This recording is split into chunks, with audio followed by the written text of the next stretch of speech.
Hello friends. दोस्तों, आज homeopathy से हट कर बात करते हैं, यानी एलोपैथिक के बारे में। एलोपैथिक में कुछ दवाइयां हम तोड़ के खा सकते हैं। जिन दवाइयों के बीच में बाइफर्केशन बना होता है या डिवाइडेशन बना होता है, उन दवाइयों को हम तोड़ के खा सकते हैं।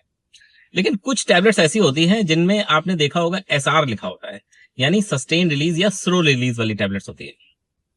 कल मेरे पास एक अंकल जी आए थे और वो बीपी की दवाई खा रहे थे, और लकीली वो अपनी दवाई लेके भी आए थे। तो जब बीपी उनका नापा तो पता चला कि वो दवाई खा तो रहे हैं, लेकिन वो मेटोप्रोलाल एसआर ग्रुप की दवाई थी।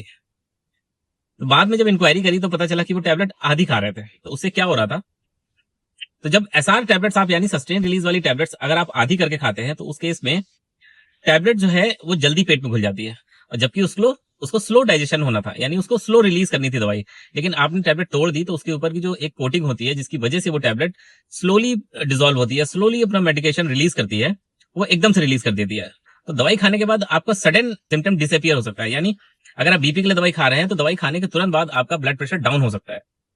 दूसरा, बीपी की दवाई अगर आप खा रहे हैं तो एक टाइम आपको ब्लड प्रेशर नॉर्मल या कम मिलेगा, और शाम तक पहुंचते पहुंचते वो ब्लड प्रेशर आपका फिर शूट अप कर जाता है। वो इसीलिए होता है क्योंकि दवाई आपने तोड़ के खाई थी, तो वो इमीडिएट डिसॉल्व हो गई, उसने अपना एक्शन कंप्लीट कर दिया।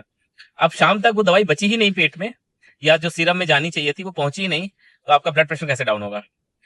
तो इस बात का जरूर ध्यान रखें, जिस टैबलेट में एसआर लिखा हो यानी सस्टेन रिलीज टैबलेट हो, उस टैबलेट को कभी भी तोड़ के ना खाएं। आई होप कि ये जानकारी आपको काम की लगी होगी, और ऐसे ही काम के वीडियोस के लिए मुझे फॉलो कर लें, और अगर वीडियो पसंद आया है तो शेयर भी कर दें। Thank you so much.